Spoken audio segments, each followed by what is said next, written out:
Welcome to CMD news. నా పేరు కామాక్షి. ముందుగా నేటి వార్తా విశేషాలు. ఆలయ చరిత్రలో రెండోసారి బిలకొట క్షేత్రంపై రథసప్తమి వేడుకలు. ఆంధ్రప్రదేశ్ రాష్ట్రంలోని నెల్లూరు జిల్లాలో ప్రముఖ పుణ్యక్షేత్రమైన బిలకొట క్షేత్రంలో ఆలయ చరిత్రలో రెండోసారి రథసప్తమి వేడుకలు అత్యంత వైభవంగా జరిగాయి. ఈ సందర్భంగా ప్రసన్న వెంకటేశ్వర స్వామిని సూర్యప్రభ వాహనంపై ఉంచి ఆలయం చుట్టూ 5 ప్రదక్షిణలు కావించారు. ఆలయ కార్యనిర్వహణాధికారి రాధాకృష్ణ, ప్రధాన అర్చకులు ఈపూరి సత్యనారాయణాచార్యులు కోరిక మేరకు ఉభయకర్తలు సహాయ సహకారాలతో ఈ ఉత్సవాన్ని చేశారు. ఆలయంలో ఉదయం నుంచి స్వామి అమ్మవార్లకు సుప్రభాత సేవ, అర్చన వంటి కార్యక్రమాలు జరిగాయి. సూర్యప్రభ వాహన ఉభయకర్తగా హైదరాబాద్కు చెందిన కొండ్రా సుబ్బరాజు, వెంకటరమణ దంపతులు వ్యవహరించారు. ఈ కార్యక్రమంలో భక్తులు పెద్ద సంఖ్యలో పాల్గొని స్వామివారిని దర్శించి తీర్థ ప్రసాదాలు స్వీకరించారు.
ఆపదముక్కులవాడ అనాథరక్షక గోవింద, కొట్టికాసులవాడ వెంకటరమణ గోవింద, కొండబిట్రకుంట ప్రసన్న వెంకటరమణ గోవింద.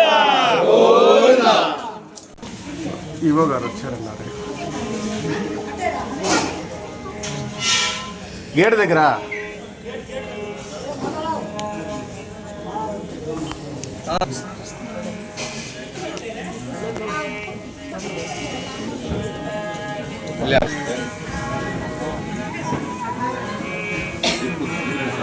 స్వామి అటు ఇటు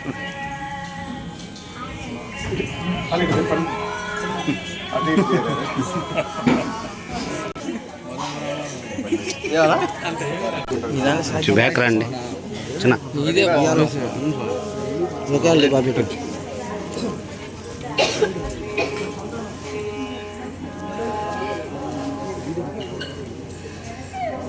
మీరు ఓకే అంటే స్టార్ట్ చేస్తారు.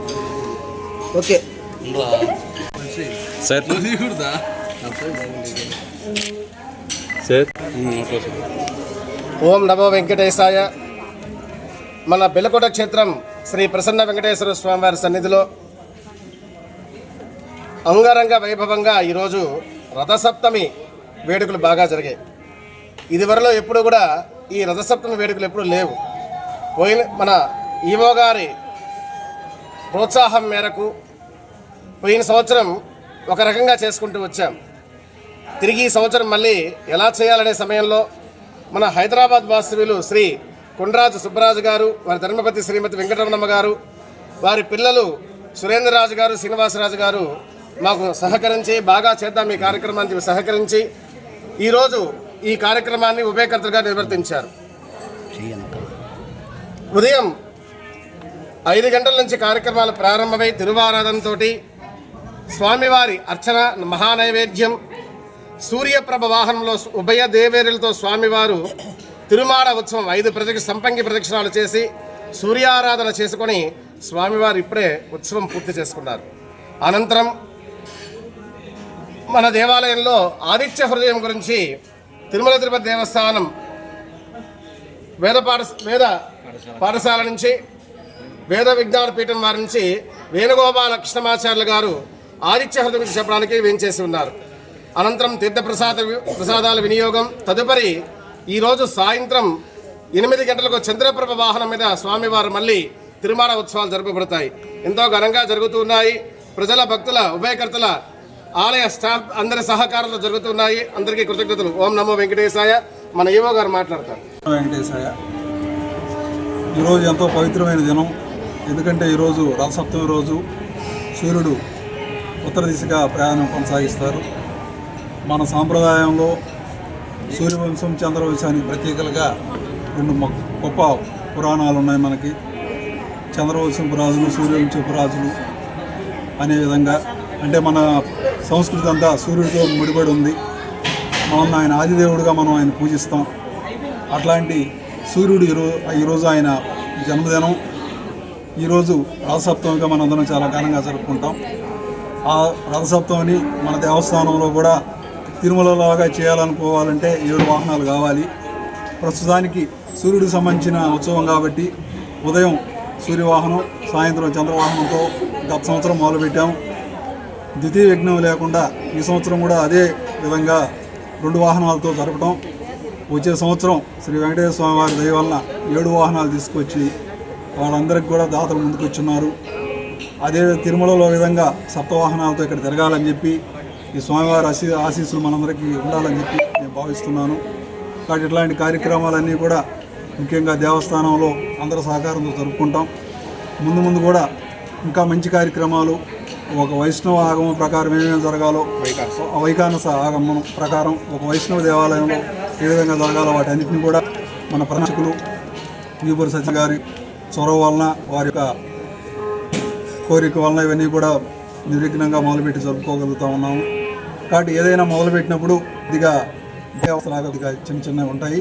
ఉండేది ప్రౌఢ వయసుకు వచ్చే విధంగా అవన్నీ కూడా బాగా చేసుకుంటాం అనేది ముందు మనం చూడగలుగుతాం.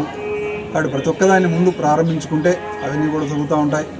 మన దేవస్థానంలో మనం చాలా కార్యక్రమాలు కొత్తగా మొదలు పెట్టుకున్నాం. అవన్నీ కూడా స్వామివారి దయ నిర్విఘ్నంగా జరుగుతూ ఉన్నాయి. దాని ఉదాహరణగా గరుడ సేవ. రేపు 12వ తారీఖు కూడా పౌర్ణమి గరుడ జరుగుతుంది. మాఘ పౌర్ణమి చాలా విశిష్టమైంది. దానన్నిటికి కూడా మీరందరూ కూడా ఇచ్చేసి ఆ కార్యక్రమాన్ని విజయవంతం చేయాలి. ముందు కూడా అందరి సహకారంతో, ఉభయకర్తలు కానీ, గ్రామస్తులు కానీ, భక్తులు కానీ అందరి సహకారంతో, ముఖ్యంగా ప్రధాన శిక్షకుల చొరవ, పూజారుల చొరవ అందరితో కలిసి ఇలాంటి కార్యక్రమాలు ముందు బాగా కాదని కోరుతూ, ఈ రథసప్తమి సందర్భంగా ఇక్కడ ఇచ్చేసిన భక్తులందరూ కూడా లోకంలో ఉండే అందరికీ కూడా శ్రీ సూర్య భగవానుడు ఆయన ఒక ఆశలు అందజేసి మనల్ని ఈ విధంగా పోషిస్తాడని చెప్పి ఆయనకు ఒక పేరు కూడా ఉంది, పోషాలి. ఎందుకంటే ఆయన పోషించేవాడు. ఎందుకంటే మన దినే ఆయన నుంచి వచ్చిందే. ఇప్పుడు నేను మాట్లాడుతూ సూర్యుడిని మనం మనసారా కృతజ్ఞతాపూర్వకంగా రోజు ఆయన తలుచుకోవడం కూడా ఆయన ఒక దైవం, మనం ఆయన తలుచుకోగలుగుతాం. కాబట్టి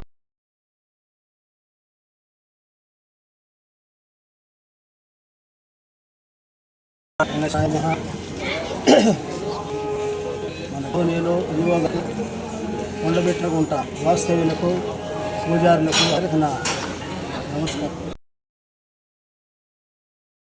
50 సంవత్సరాలు పెళ్ళయ్యి ఇక్కడే 50 సంవత్సరాల క్రితం దేవాలయము నేను వివాహం చేసుకున్నాయి. 50 సంవత్సరాలు అవి ఆయన దయ వల్ల ఈరోజు హైదరాబాద్లో ఉన్నత స్థాయికి 100 మంది. Malinidevi multi speciality hospital, Christianpet, 5వ line, Kavali. Doctor Gottipati Malinidevi, MBBS, MS, OBGY, కాన్పులు మరియు గర్భకోశ వ్యాధి నిపుణులు.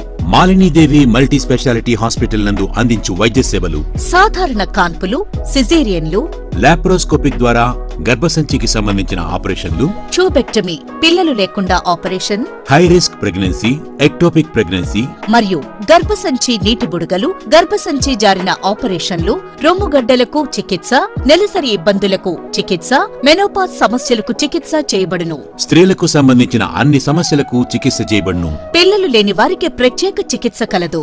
ముఖ్య గమనిక: మా హాస్పిటల్ నందు కాన్పోయిన తరువాత తల్లి బిడ్డను ఉచితంగా మా వాహనంలో క్షేమంగా ఇంటికి చేర్చబడును. మా హాస్పిటల్స్ ప్రత్యేకతలు: ICU, lab, AC and non AC rooms, 24 గంటలు మెడికల్ షాప్, ప్రతి రూమ్ నందు వేడి నీటి సదుపాయం కలదు. అత్యవసర కేసులు అన్ని వేళలా చూడబడును. సంప్రదించండి Malinidevi multi speciality hospital, Christianpet, 5వ లైన్, కావలి. ఫోన్ నంబర్స్ 9398665676 మరియు 08626245166.